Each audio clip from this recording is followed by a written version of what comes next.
Thanks again for joining us tonight. It's great to be together, to see all of you, and to have this conversation about solar in Indiana for churches and how churches can begin to think about pursuing solar not only as a way of reducing their own costs, but as a way of diverting those costs to mission, sending less money to the utility, putting more money into the mission that the church is passionate about, investing in their community, investing in the mission of the church. So we are excited to have this conversation. We have some expert panelists with us tonight that I'm eager to cede the floor to quickly because they know much more about this than I do.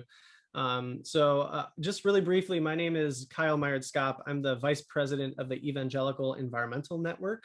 It's a national network of Christians around the country who are taking care of God's creation as an act of discipleship and faithfulness to the gospel. And we do some targeted work in Indiana because we have a lot of folks in that region, and there's great folks like Zach and Bob and Mady to partner with.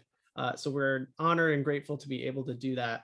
And part of what that means is hosting conversations like this. So I'm excited to host the conversation tonight. Just a few housekeeping items before we get started. This is being recorded and we will send this out afterwards, so that if you want to go back and watch any part of this, you are most welcome to do that. And if you want to share this with other people, you are highly encouraged to do that as well. We want this to be an evergreen resource that can keep being used after tonight. If you have any questions throughout the course of the evening, please put that in the chat. I will be curating those questions. We will have a dedicated time of question and answer at the end when I will likely bring those up. If the question seems time sensitive, I may break in and ask that in real time, but those will likely be held for the end when we have some question and answer time. But please, as a question comes to you, don't sit on it and forget it. Put it in that chat and I'll make sure to capture that and get that question asked. And then finally, it looks like you all are great at this already, but just a reminder, please do mute yourself until it is time for the question and answer. If during the Q&A you want to unmute and ask your question verbally, we're a small enough group that I think we can handle that. So feel free to do that. But during the presentations, please do keep yourself on mute. So with that, just briefly, the folks who will be sharing their expertise with us tonight, we're very lucky to have our Zach Schulk. Zach is the program director in Indiana for Solar United Neighbors, and Zach can share more about what Solar United is and what they're doing, but we're grateful to have Zach with us tonight. We also have Bob Whittaker and Mady Hirschland, who together comprise the leadership team of Creation Care Partners. Bob and Mady will share more about what Creation Care Partners is, but just briefly, they're an effort of evangelicals and Jews in Indiana coming together and making common cause to care for God's creation in concrete ways. So Zach, Bob, Mady, we're grateful you're here. We're grateful to learn from your expertise. And with that, I'd like to turn it over to Zach for Zach to share a little bit about Sun and a little bit of kind of the nuts and bolts of solar. Great, thank you for that introduction, Kyle, and thank you to everybody for being here tonight. I'm really excited to see so many friendly faces and names on the line. So looking forward for this presentation. All right, hopefully you can all share my screen now, or you can all see my shared screen now, I should say. So tonight I am going to focus a little bit on just some of the basics of solar technology and economics, key questions that you'd like to ask. Hopefully I can answer them. This is a kind of a truncated version of a longer presentation that I normally give for our solar co-ops, which I'll talk about a little bit later. So if this sparks some interest and you're interested in learning more, we actually do have some more of those live full presentations coming up in the near future. And we do also have recordings of these available on our website, which I can share links in the chat later tonight. So first, just a little bit about Solar United Neighbors. So as Kyle mentioned, I'm the Indiana Program Director for Solar United Neighbors. I'm based in Indianapolis, but Solar United Neighbors is a national 501c3 nonprofit organization. We've been around since 2007, and we're dedicated to helping Hoosiers go solar, join together, and fight for their energy rights. And so a big part of how we do that is educating folks like you about rooftop solar. I think I saw Ray on the line. I hope he recognizes this picture. This is actually from his congregation, I believe in 2019. Okay, so let's get started and talk a little bit about solar. So first, I always like to start these presentations just by acknowledging that there is plenty of solar resource here in Indiana. Hopefully everybody on the line knows that already, but you'd be surprised how many times I hear, does solar work here in Indiana? Can we actually produce enough energy from sunshine when we have snow in the winters and cloudy falls?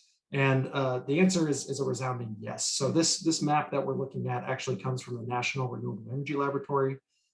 It's a presentation of the available solar resource in the United States.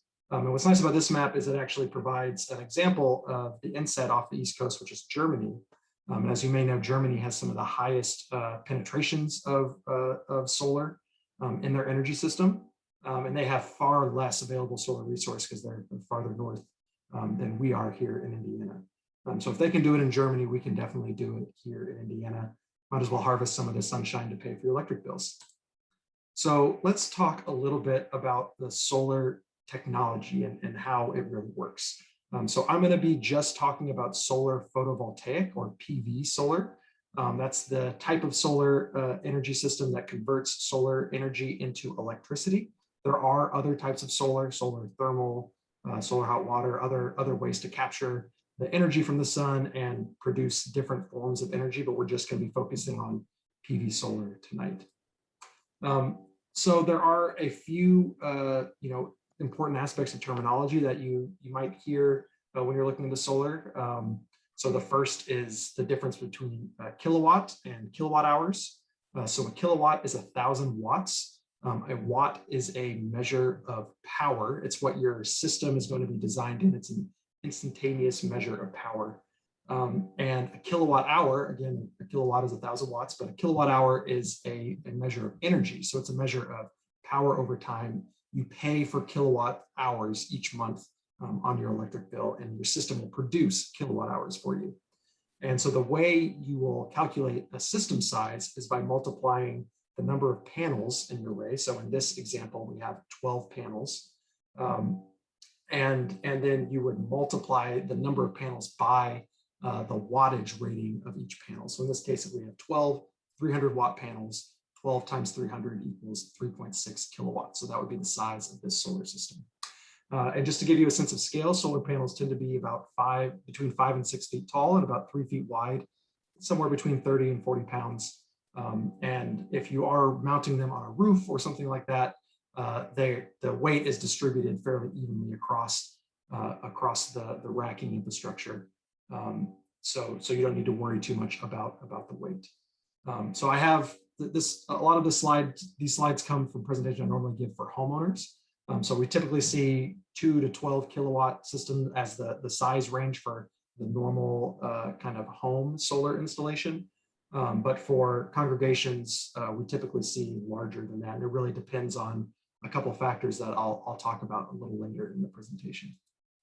So one of those factors is, how much space you have for a solar installation and what makes a good site for solar. So the first important consideration is the way the panels are actually facing.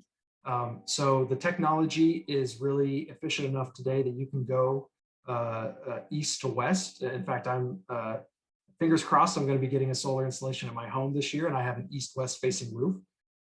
So my panels will be facing east and west, but the ideal orientation is actually south.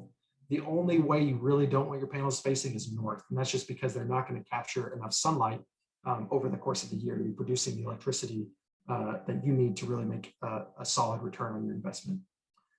Similar to that, you want to make sure that you're avoiding as much shade as possible. So anytime your panels are shaded, they're not producing electricity for you, or at least as much electricity as they would if they're partially shaded.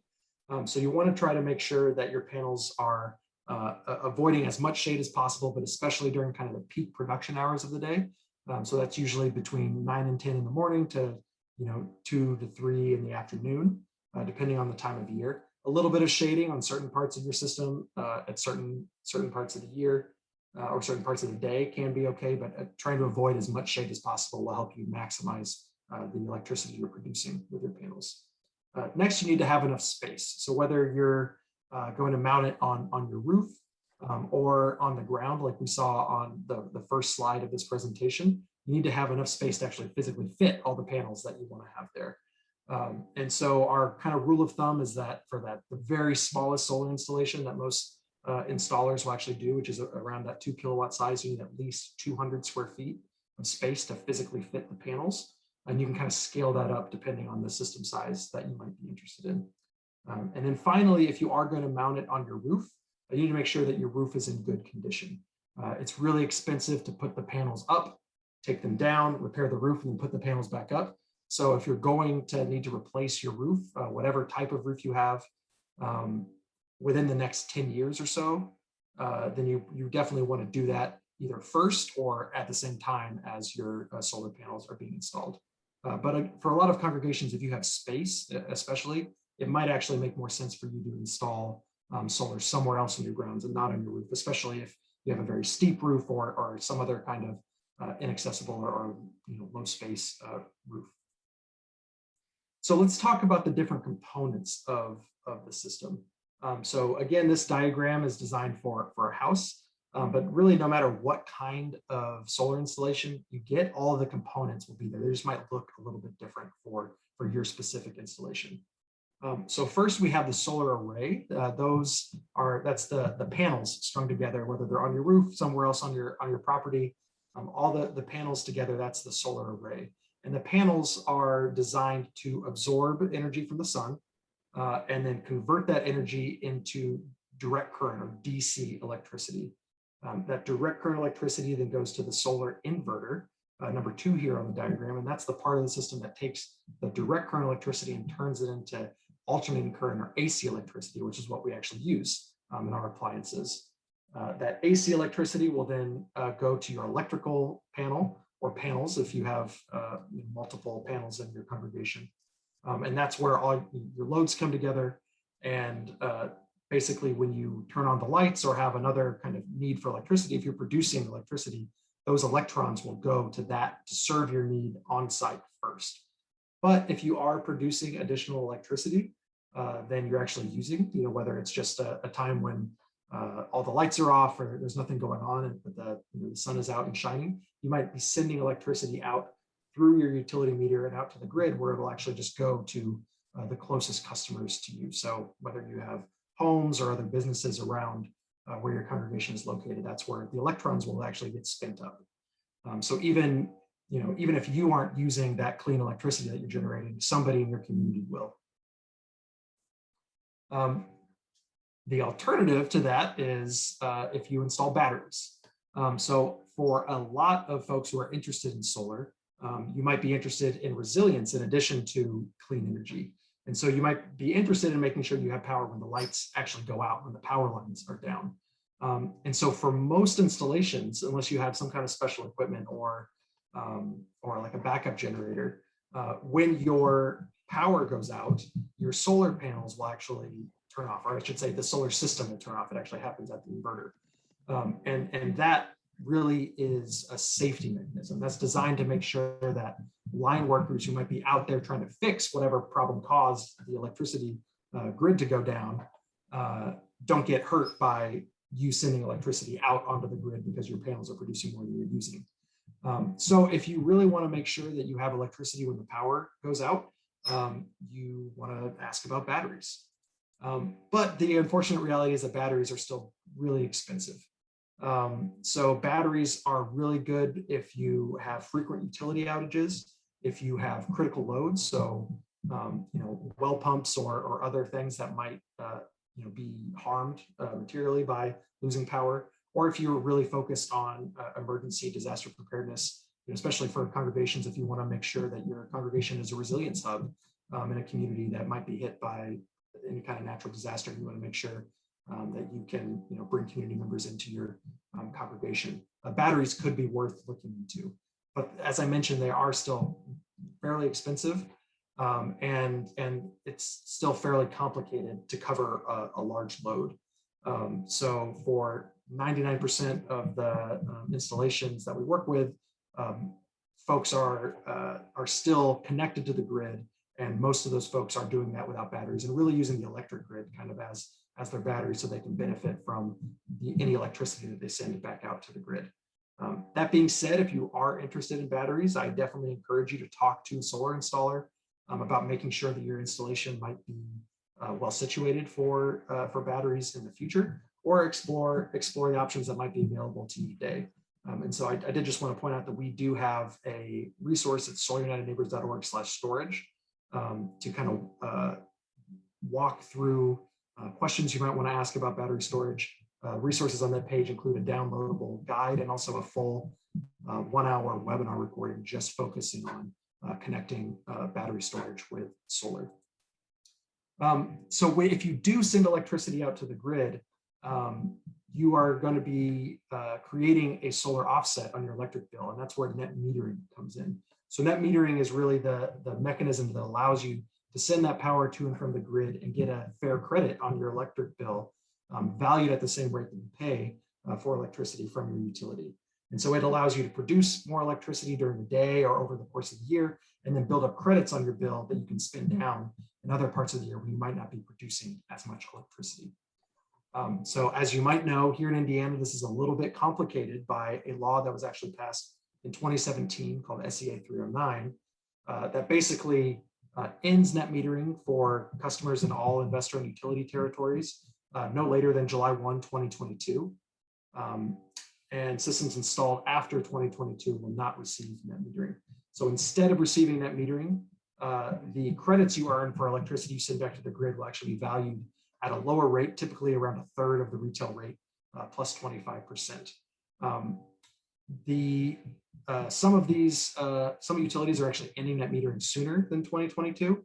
CenterPoint, which is a Southwest Indiana electric utility that serves territory around Evansville, actually just is ending net metering. I think net metering is no longer available for new solar customers as of last week.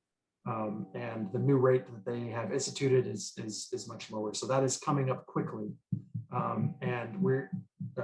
But installations this year in every other investor-owned utility, so Duke, AES Indiana, I&M, and NIPSCO, if you install solar this year, you will definitely receive net metering at least until 2032. So I do just real quickly want to talk a little bit about our solar co-op model. So this is something that Solar United Neighbors does all around the country. We facilitated, I believe at this point, around 300 of these solar co-ops. And I think we're up to 10 here in Indiana, which is really exciting. We've helped nearly 90 folks go solar here in Indiana through this bulk purchase process. So the idea is to bring together neighbors and businesses and potentially congregations in a given geographic area. We help to educate them about solar. We're there to answer questions as a vendor-neutral nonprofit. And we help connect folks who want to be part of Indiana's growing solar movement through the solar co-op process. And the whole idea is to really streamline the process of getting a free quote and potentially installing solar and making it easy while also potentially leveraging the bulk purchasing power of the group to see some savings. And a cool thing about our model is that the co-op members themselves are actually the ones who select the installers. So we facilitate a competitive bidding process where we issue an RFP, a request for proposals from installers who are interested in working with the group.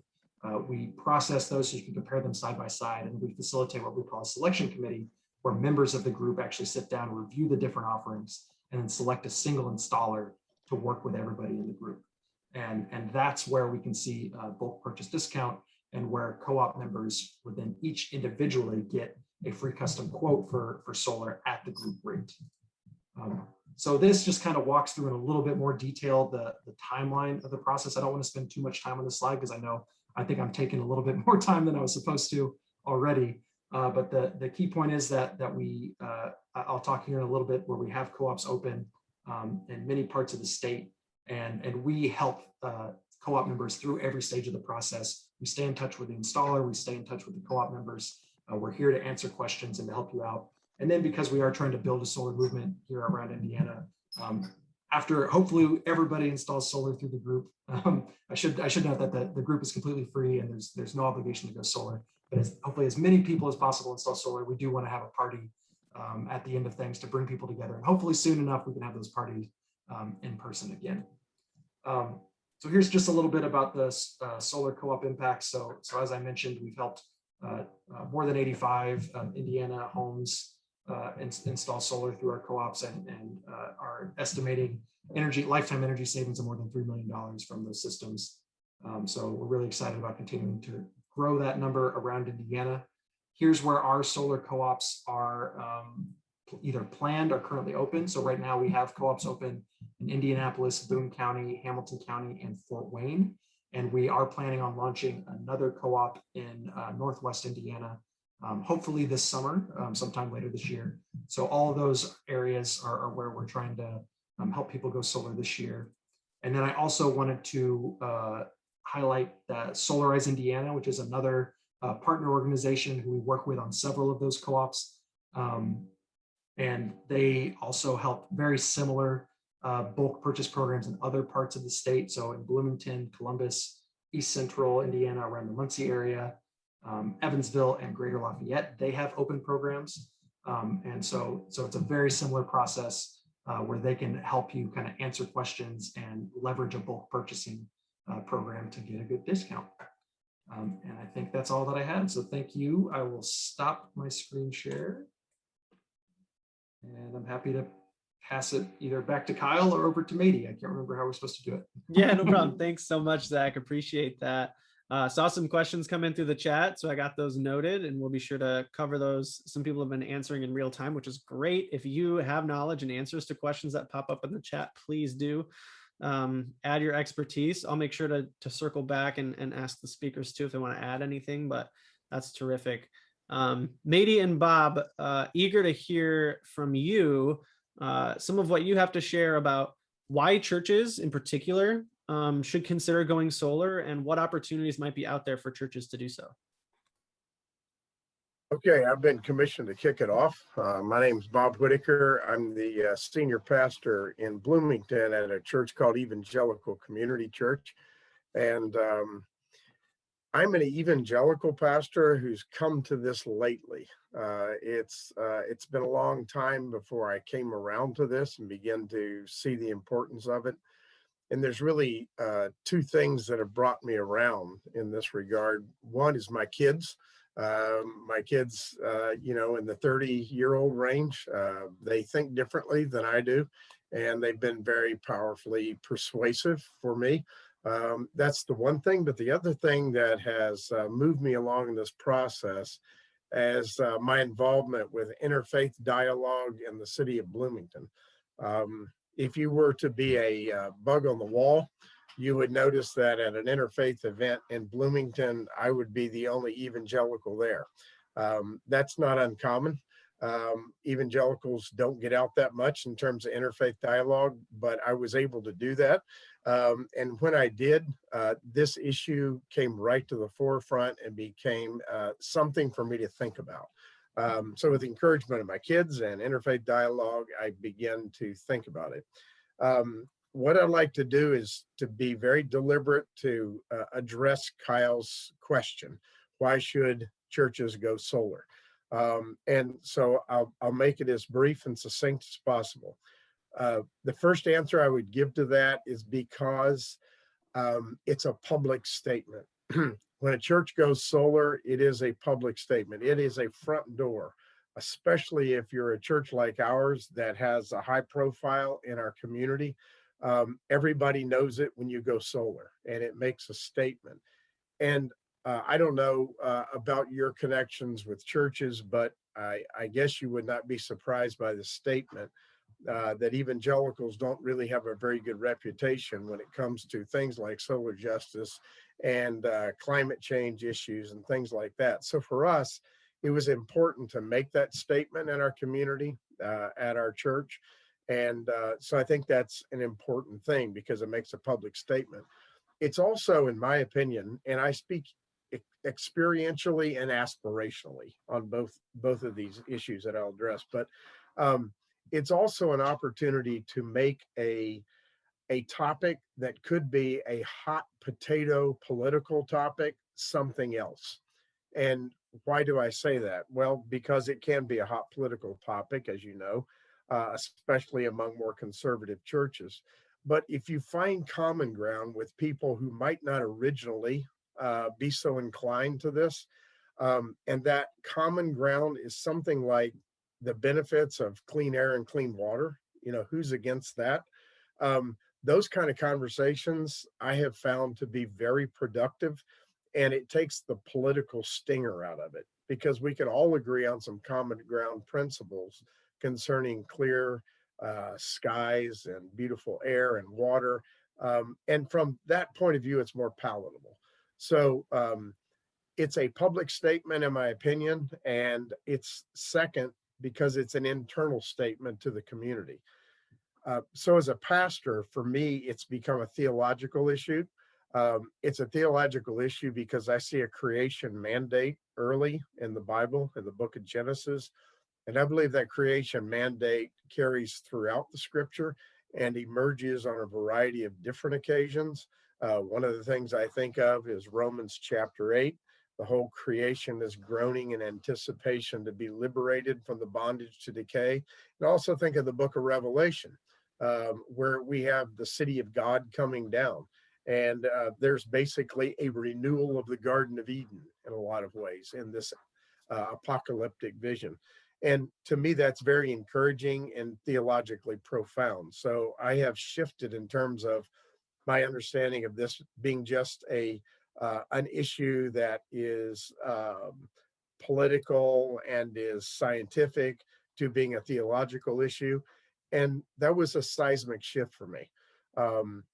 And when I approach the topic, I frequently say to people, what has happened to me over the last 5 years is I've moved from being a consumer to being a caretaker. So before, when I thought about the environment, I just thought about, well, it's there for me to use, right? Now I think of the environment and I ask the question about how can I be a good steward with what God has given us? So it's important for an internal community as well as a public statement. And one of the reasons it's important for an internal community conversation is because what I found is that there are people in my congregation who care deeply about this issue, but they've been quite silent. They feel sidelined for one reason or another. And it gives them a voice. So when I and my staff step up and speak about this and talk about it in a passionate theological way, it allows them to feel like they have something, and then they can be able to speak some convictions that they felt a little tentative about before. And I've watched that happen over and over again. And the other thing about it in the community internally is that it actually reaches out almost immediately to people in the congregation who are 30 and below, or let's say 35 and below. When I raise this issue, we have a lot of college students in our church. When I raise this issue with those age people, they kind of look at me like, well, we're glad you finally caught up to the train, right? This is an issue. They see it as an issue. So as a pastor, I look at this and say, this is important because there's a generation that I'm going to lose if I don't wake up and smell the coffee. And so it's important for that reason as well. And the third reason I would say it's strategically important is because you can see it as a missional project. Churches always need some sort of project to keep people going. And sometimes we can trivialize our project and they become sort of silly. This is not silly. This is important. And it's important enough that it affects the whole community. So getting people involved in this kind of project can be really energizing for your entire congregation. And I've seen some of that happen. I'd like to see more of it happen. So I'll keep blowing the trumpet, and see where we go with this. But the other reason that I think it's important as a missional project is because of what Kyle just said.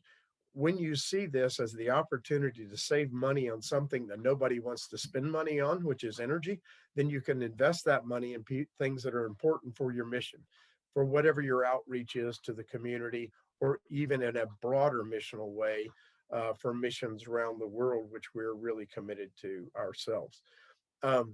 I am hopeful, and this is part of the aspirational part of it. I am hopeful that the conversation that we have started at my church will be like the mustard seed, right? It will be planted, it will be tiny, but it will grow. And once it takes off and takes root and begins to expand, I think it will cause a lot of people to change their minds. To put it another way, if I can change my mind at 60, surely other people can, right? So I'm encouraged by it. I'm looking forward to the process. The process, the devil's in the details, and that's right where my executive director from Creation Care Partners is, right in the details. I will turn it over to her because she can tell you exactly the kind of thing that we're proposing for churches and our mission and what we're trying to do. So Mady, you take it away.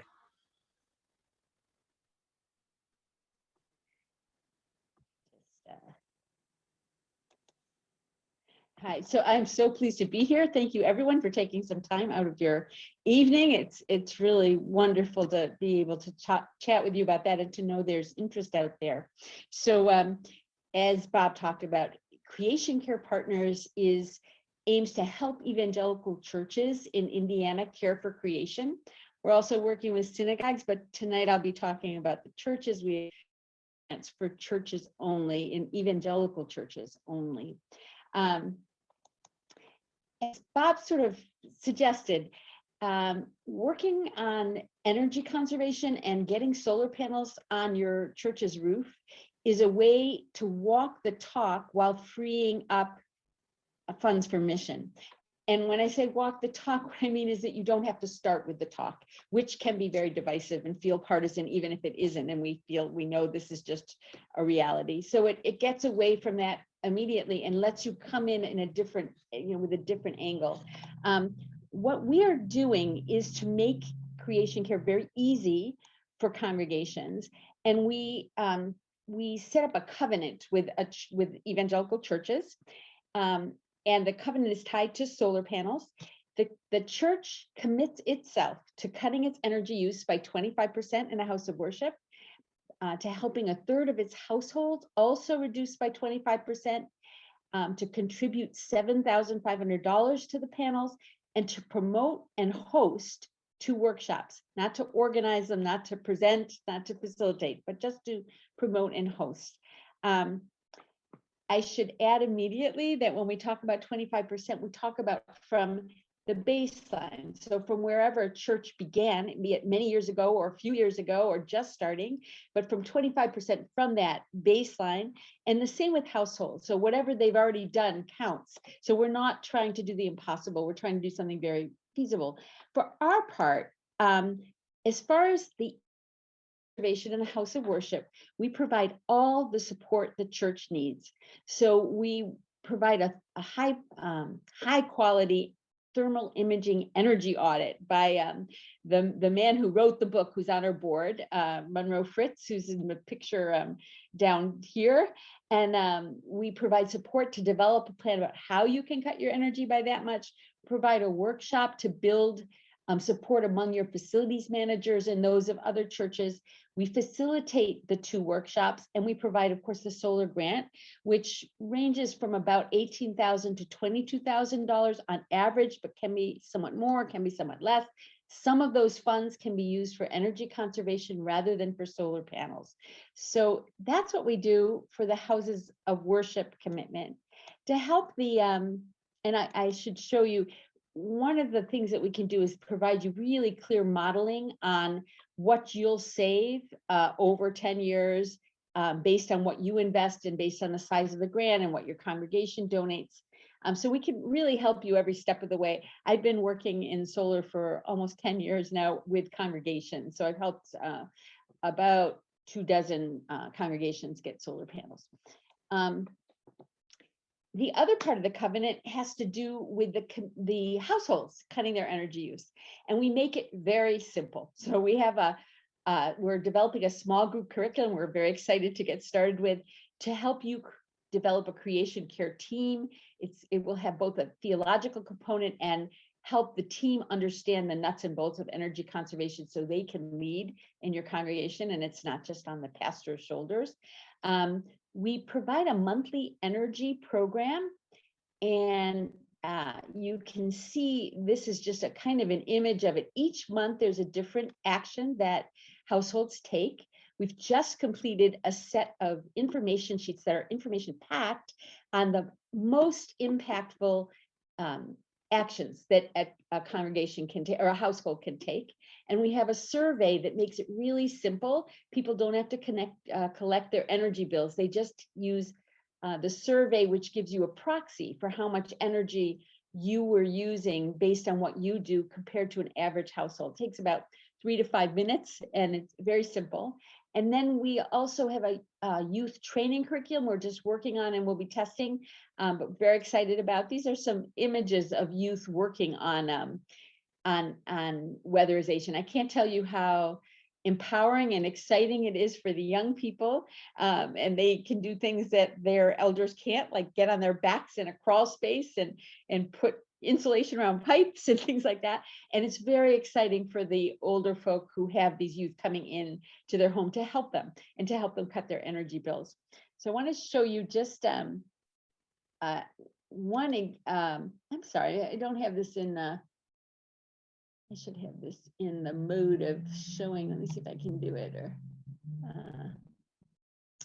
yeah, I'm sorry, I can't because of Zoom. I can't actually see the PowerPoint and get into PowerPoint mode.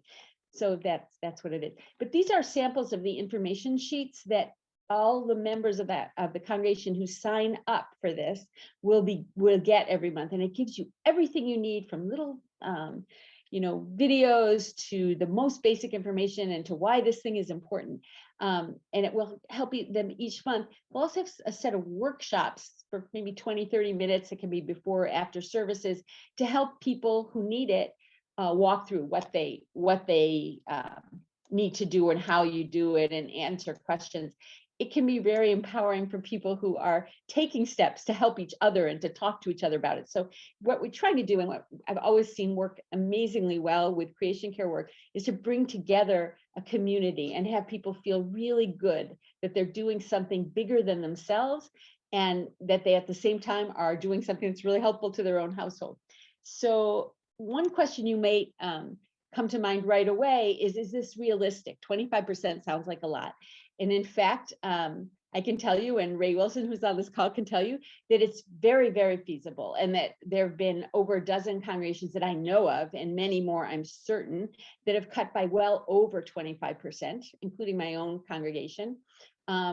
These were the first 6. These are the figures. Their average was 33% reduction in electricity, 36% in natural gas.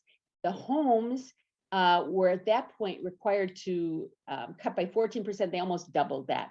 And these numbers about how many homes did it, actually, we just stopped counting when they met their limit. So it's really quite, quite doable. I think what I'd like to emphasize is just how energizing this is and how it does get a message out. So this was one congregation's sign that they have. It's a permanent sign that someone just wanted to fund, that they paid out of pocket for it. And it gives the message out there that this is not partisan. This is about caring for our neighbors, caring for the future generations. I wanted to just end with one slide that kind of captures some of the energy around this. When congregations go solar, there's a tremendous excitement about it. There's a sense that this is something holy, that this brings community together. This was a celebration for 4 congregations. 200 people showed up. Food came from out of the air.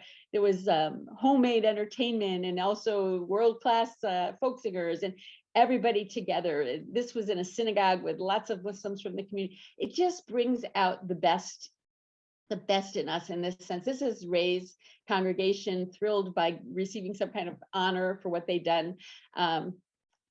So this is another sign on that was a little more playful on a congregation, not just a roof, it's a power station.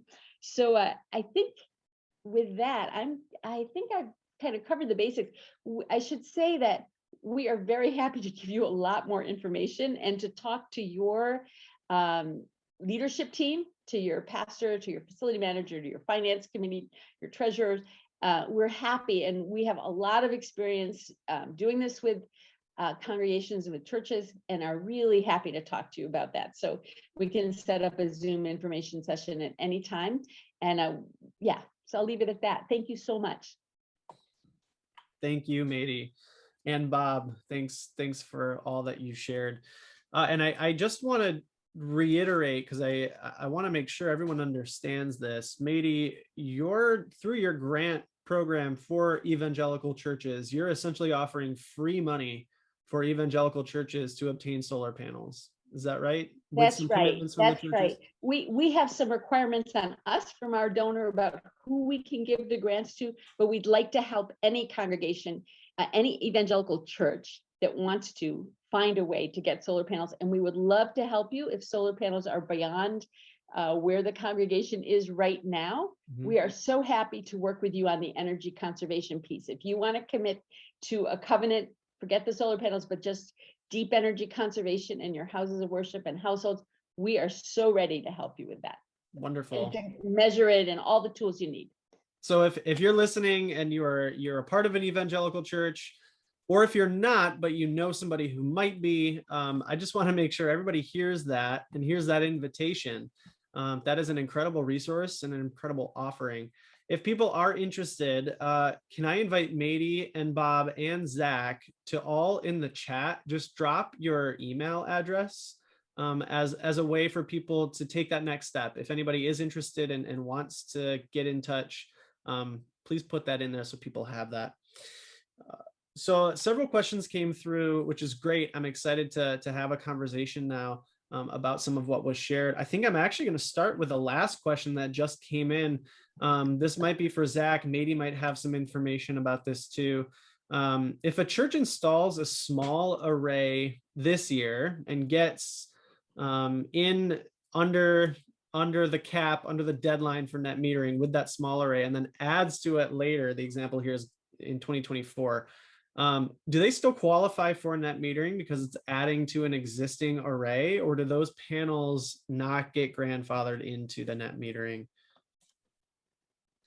Sure, I'm happy to take that, and Mady, if I missed anything, feel free to add.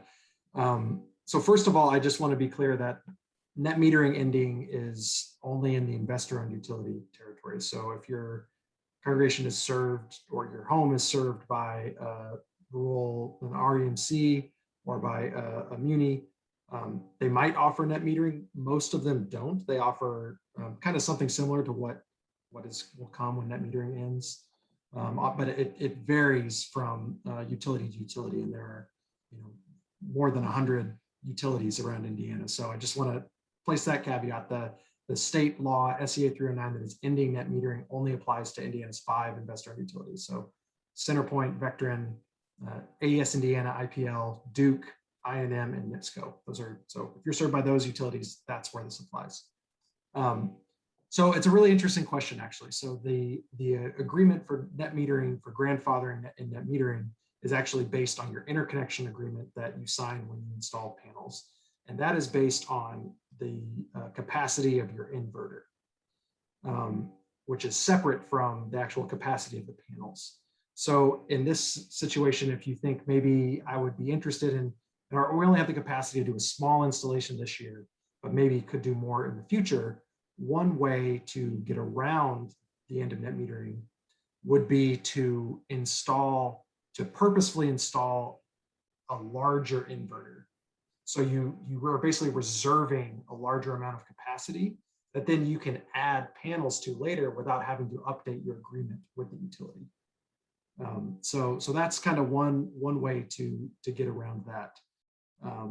Although I would honestly just encourage you to consider your options, because there really is just no time like the present to get solar in Indiana, given net metering, and especially with the grant funding that Mady and Bob's organization has available, because that the financing is often a challenge. So taking advantage of opportunities like this when they're available, I think, is a really smart way to pursue solar. But if anybody else has anything to add, I'm happy to hear that. That's fine. Yeah. In general, I guess the flip side of what Zach is saying is just that in general, you're only allowed to get net metering for what you put in. But if Zach is suggesting a way to get around that. But Yeah, well, yeah. I It guess- won't automatically, the fact that you put on a small array will not in any way influence, if you get net metering for the bigger one, unless you do what Zach is suggesting. yeah, and that is a good additional point is basically, in general, you can only install enough solar panels to cover around 100% of your annual energy consumption. So unless you can, credibly say we're adding electric vehicle chargers, or we're switching to an electric, heat pump or something like that, that would change your load, you're not going to be able to actually install a larger system than what you actually use on an annual basis.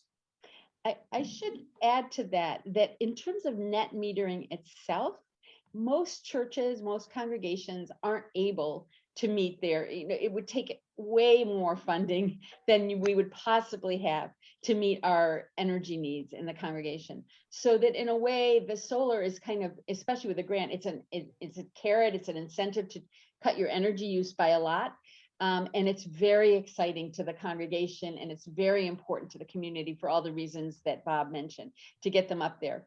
However, down the pike is coming, possibly for everyone, and you could speak more to that than I can, Zach, what they call instantaneous metering.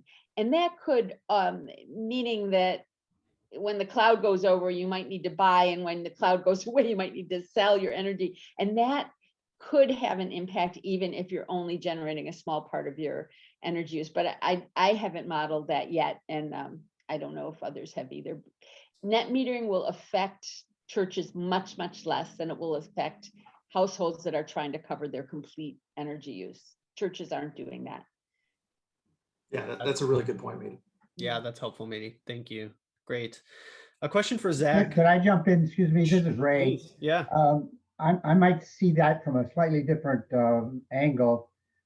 Congregations are unique in the sense, generally, that they use most of their energy like on a weekend, a Saturday, Sunday, Friday kind of time frame, and the rest of the week they may not be using it as much. So if net metering, your goal would be to use what you generate.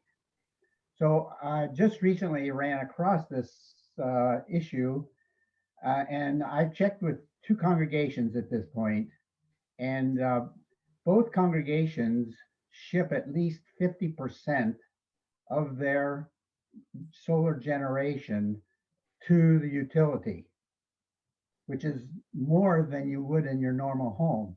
And it's because we don't use a lot during the week when our sanctuaries are closed down and our air conditioners are turned back and that our heat pumps are down.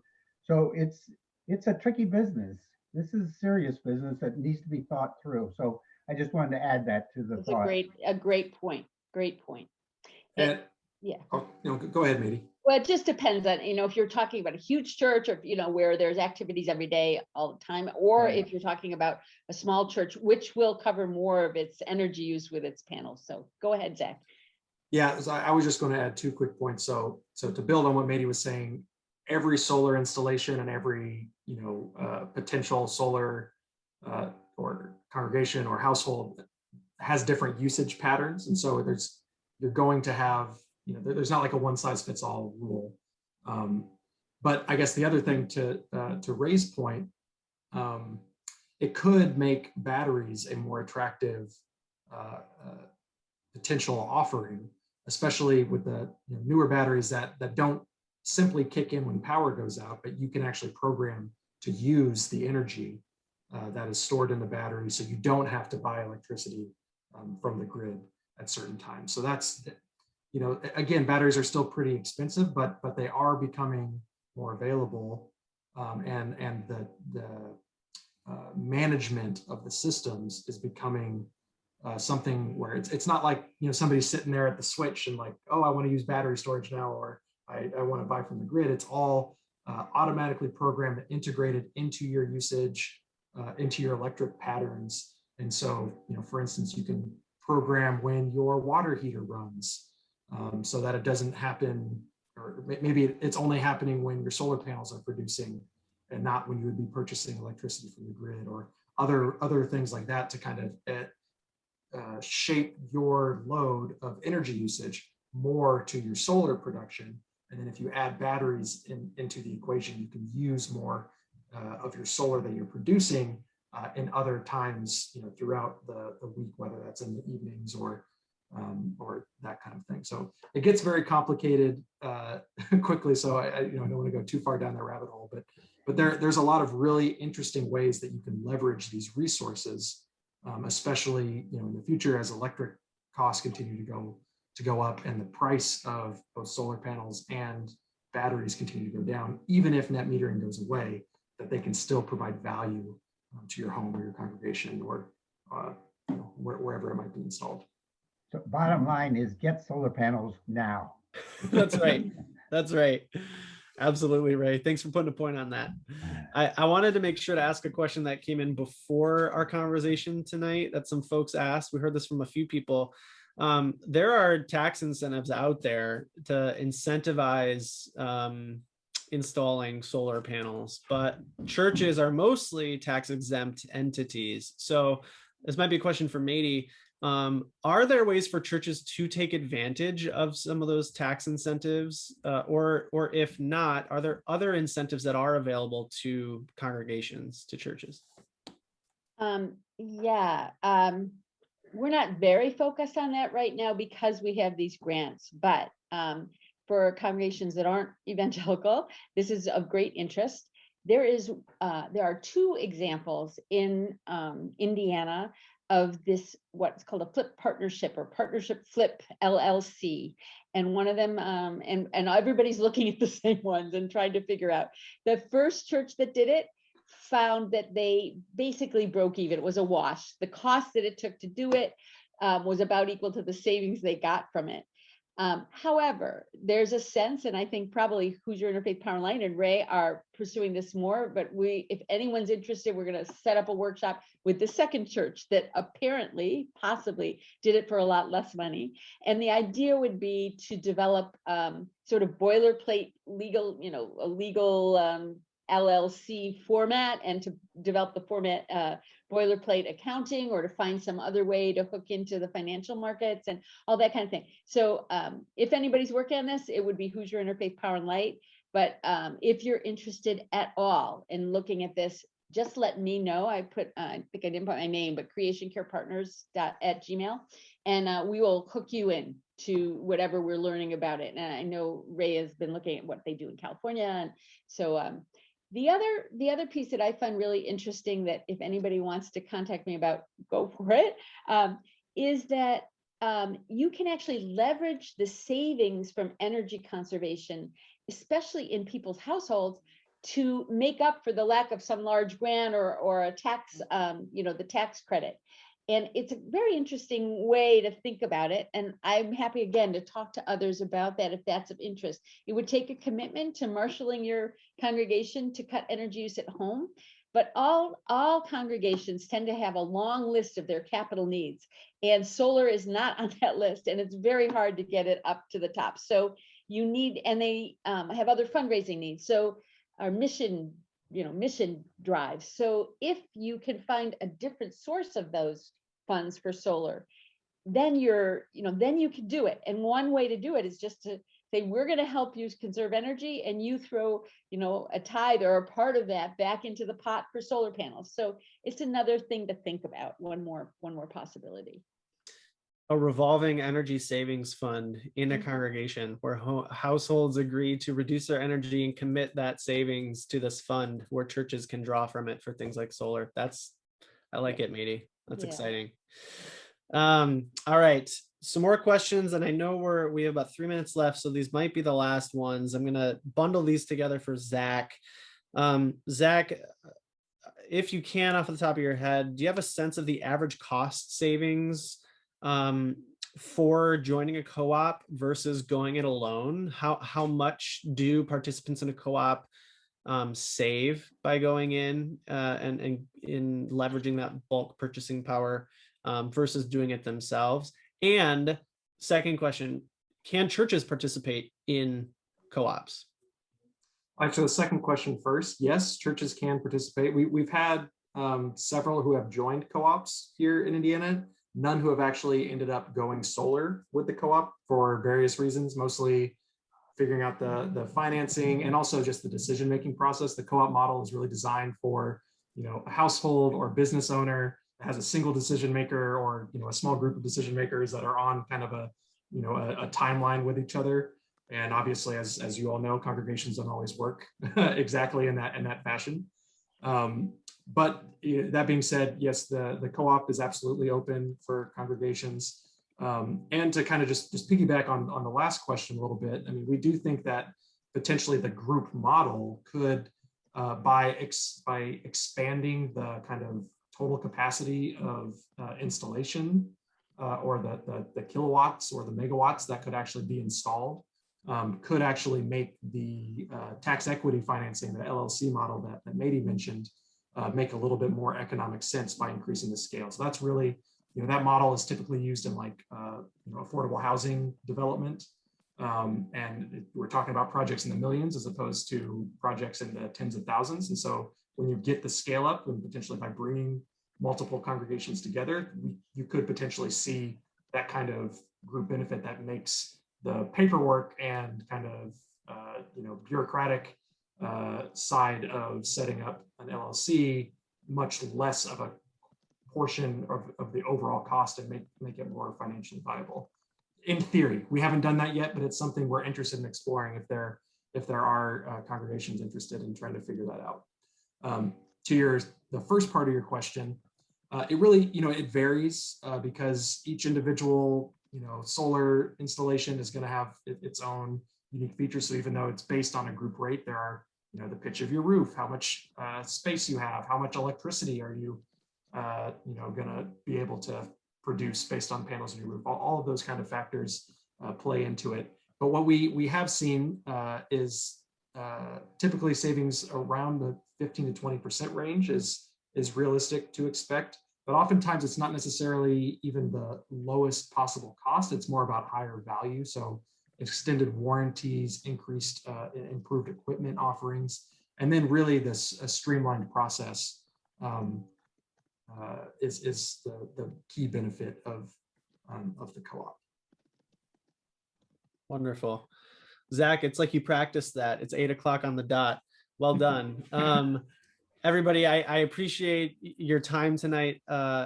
It went quickly. If you still had a question or we didn't get to any of your questions that you asked, please do reach out to Mady and Bob and Zach. For those of you watching the recording without access to the chat, Mady and Bob can be reached at creationcarepartners@gmail.com, and Zach is Zach with an H, ZACH, at solarunitedneighbors.org. Please do reach out to them with questions, or if you want to pursue some of the options that Mady and Bob and Zach shared for helping your church or your household pursue solar, they would be more than happy to engage with you. But we are at 8:01 and I want to respect your time. So I'll just close with a brief word of thank you, a brief word of thanks to Zach and to Bob and to Mady for their expertise, to all of you for joining. We hope this isn't the last conversation. Mady and Bob and Zach and EEN will continue to work with Hoosier Interfaith Power and Light and other people on this call to continue to share this knowledge and share these offerings to hopefully create a movement in the state where it is no longer the exception but the rule to go solar for the sake of God's creation. So thank you so much and have a great rest of your night.